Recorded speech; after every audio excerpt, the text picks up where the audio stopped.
Vamos agora analisar um pouco mais de perto os processos que ocorrem quando estamos executando um objeto transação. Tomemos como exemplo a transação Attraction. Por um lado, no nível do front-end, a partir do Layout Web, teremos a tela no navegador web, com a qual o usuário irá interagir. E por outro lado, no nível do banco de dados, ou seja, do back-end, teremos a tabela associada à transação e as de sua extensão, que devem ser acessadas para realizar verificações de integridade e inferir dados. A partir do front-end, então, serão disparados processos no back-end para, entre outras coisas, realizar as verificações sobre os dados e, claro, criar, atualizar ou eliminar. Se formos um pouco mais a fundo, haverá código da transação que será executado no cliente, no navegador, e código que será executado no servidor web da aplicação, que é o que tem acesso ao banco de dados. O código do cliente é, por exemplo, tanto aquele que desenha a UI, a interface de usuário da tela, como o que controla tudo o que o usuário vai fazendo e vendo, o que lhe dá feedback imediato a cada ação. Vamos ver tudo isso com um exemplo de execução. Suponhamos que entramos no modo de inserção da transação. Como o ID é autonumerado, isso nos permite ver o ID da transação. Ele se posicionará na tela sobre o primeiro campo editável, neste caso, Attraction Name, e validará que o usuário digitar ali corresponde ao seu tipo de dado. A princípio, isso não requer a execução de código do programa no servidor, pode ser feito no próprio cliente. O caso do campo seguinte, do tipo imagem, também é resolvido inteiramente no cliente.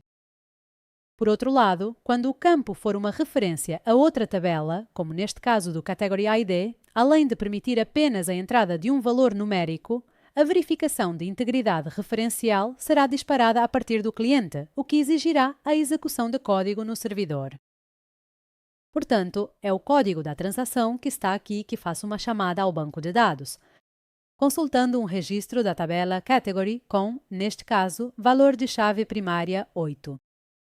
Se não existir, então o software do banco de dados vai retornar ao programa no servidor um código de não encontrado, que será repassado ao cliente, para que na tela seja exibida a mensagem de No Matching, que o usuário vê então instantaneamente.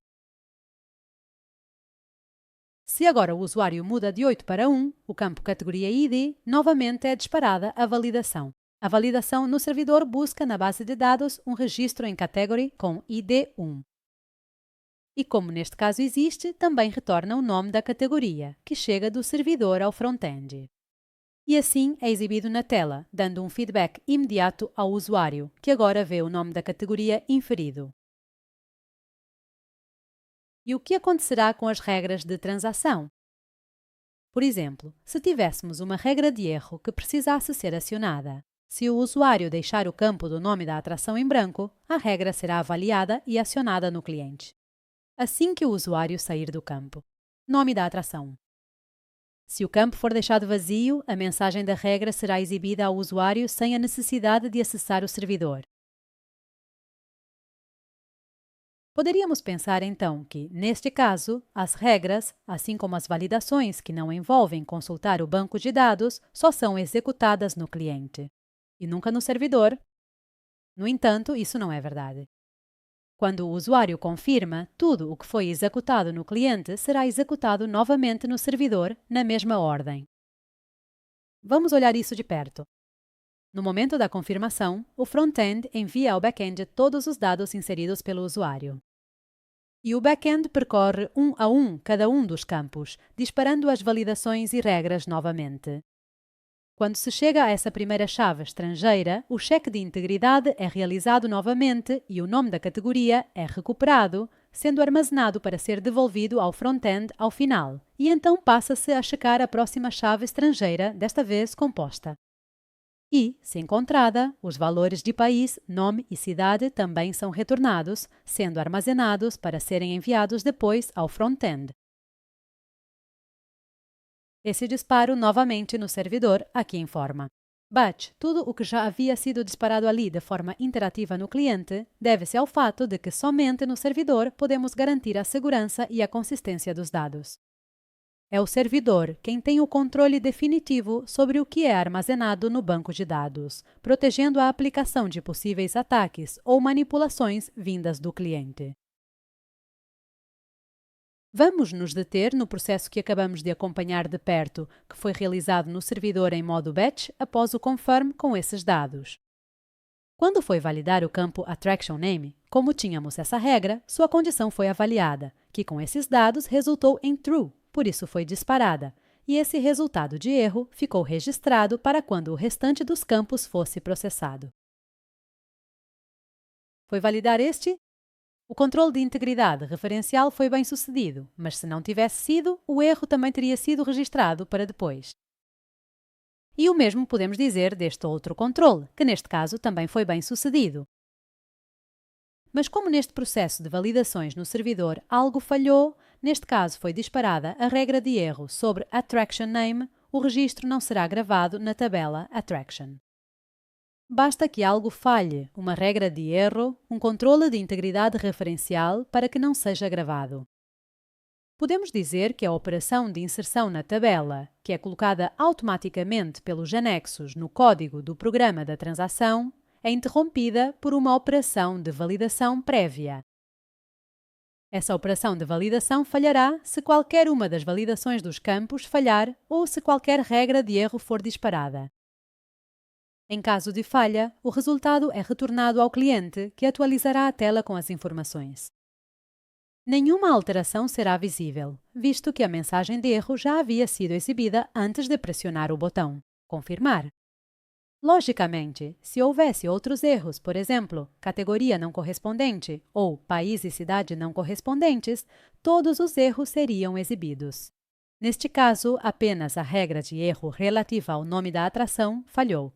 Agora vamos analisar o caminho ideal. Vamos supor que foi assim que o usuário concluiu o processo. Os dados são exibidos na interface quando você clica em Confirmar. A única diferença será que haverá um nome escrito na atração. Neste ponto, todas as regras e validações já terão sido acionadas no cliente, campo por campo, de forma interativa. Em particular, uma das regras que já terá sido avaliada é o erro de nível Attraction Name, que não terá sido acionado porque o nome, desta vez, ao contrário do anterior, não está vazio. Uma vez que o usuário clica em Confirmar, como já dissemos, todos os dados são enviados ao servidor e tudo será disparado novamente no servidor, aqui de forma batch, na mesma ordem em que foi disparado no cliente. Como neste caso não haverá nenhum erro, seja por regra, tipo de dado ou integridade referencial, ao finalizar o último campo, todas as informações serão consideradas validadas. Em seguida, o SGBD será solicitado a inserir o novo registro na tabela. Atração. Como o ID é numerado automaticamente, um registro será inserido em atrações com o valor do ID da atração correspondente ao próximo número, de acordo com o último utilizado. A operação de inserção no banco de dados é realizada fisicamente. Se for bem-sucedido, saberemos que um novo recorde foi criado. Mas ele permanecerá em um estado volátil até que a operação seja confirmada com outro comando do banco de dados, conhecido como commit, que serve para tornar permanentes as últimas atualizações realizadas no banco de dados. Vamos pensar neste caso. Se após a inserção bem-sucedida do registro e antes de iniciar o commit, ocorrer uma falha, como uma queda de energia, por exemplo, todos os registros que tenham sido inseridos, atualizados ou excluídos sem terem recebido a confirmação do commit, serão desfeitos quando o banco de dados for recuperado e, portanto, o registro 4 será perdido. O intervalo de tempo entre a inserção e o commit é mínimo, mas vamos imaginar o que aconteceria se esse commit não existisse. O registro inserido permaneceria em um estado volátil, aguardando um futuro aleatório. Comprometer-se. Obrigado. Que ele conserte. Por isso, após a solicitação de inserção no banco de dados, haverá uma solicitação de confirmação, commit, que será a única a ser executada, se a inserção foi bem-sucedida. Então, aqui temos essas três operações escritas automaticamente no programa da transação no back-end.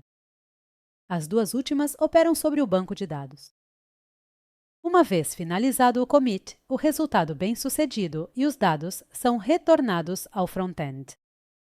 Observamos que, entre os dados, é enviado o ID atribuído à atração, assim como os valores dos atributos inferidos. O front-end então os receberá, e se não tiver o pattern aplicado, apresentará a mensagem de sucesso e limpará o formulário. E por outro lado, se tiver o work with, retornará para quem o chamou, que ao ser executado mostrará a nova atração.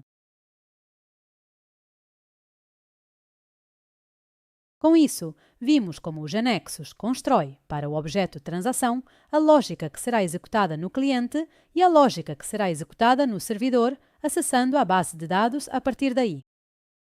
E vimos, além disso, que todas as regras que foram executadas no cliente serão executadas novamente no servidor. No servidor, também serão executadas as ações relacionadas à manipulação do banco de dados.